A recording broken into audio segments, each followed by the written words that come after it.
Hey guys, my name is Dani Diamond. I'm a fashion and portrait photographer in New York City. I've been shooting for about 10 years now, and I remember when I first started, Instagram wasn't a thing, Facebook wasn't a thing. Fast forward 10 years and now you can't be a photographer, you can't build a business, you can't book clients without social media. However, that comes with a big downside as well. People don't really appreciate the work like they used to. Now people are just swiping and swiping and swiping. They don't take their time to really sit there and analyze the image.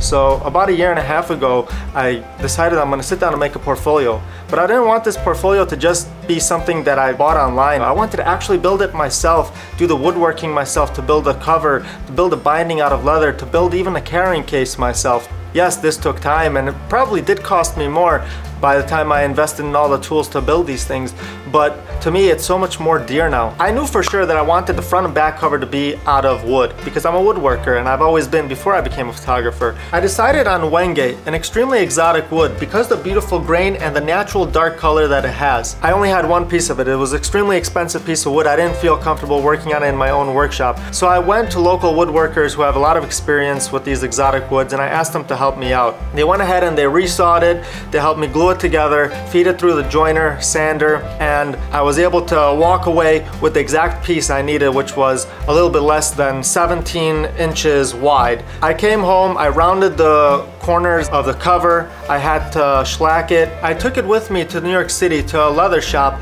and I came home with about 10 different variations of leather that matched the wood. I decided to go with a darker piece of leather to complement the wood. My next step was to make sure that the pages in my portfolio were removable. So I went with screws for the binding. This way I could take the screws out and replace the pages at any time when I need to update my portfolio. To get my name in the cover, I went to a friend who has a laser machine. The size of my portfolio is 11 inches by 17 inches. And this takes me to the next part, which is the printing. I had no idea where to start when it came to the printing. So I reached out to Moab, a company that specializes in papers, and I told them to help me out. They sent me about 25 different samples of paper, and 15 of them I ruled out right away. I took the same image and I printed it out onto 10 different pieces of paper, and I laid out those papers in different lighting conditions. And that's how I was able to choose the paper that complements my images the best under all lighting conditions.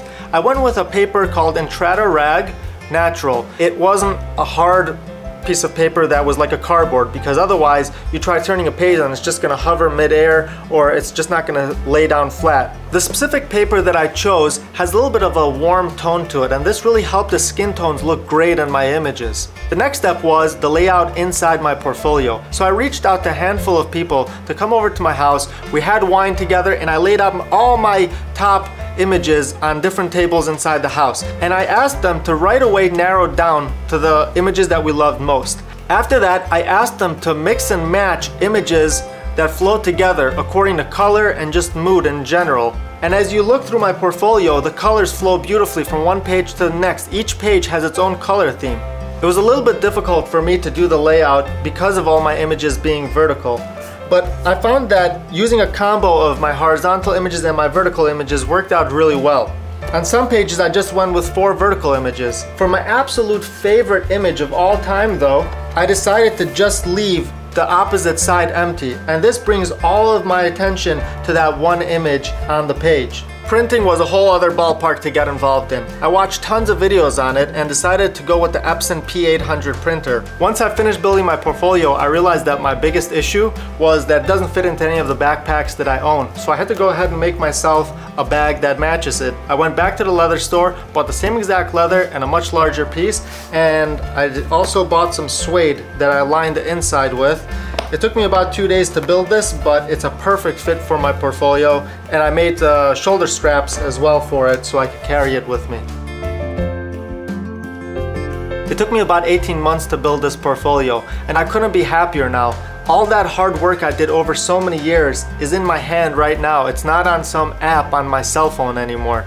I hope my story inspires you to create something special with your own work, and I can't wait to see what you come up with.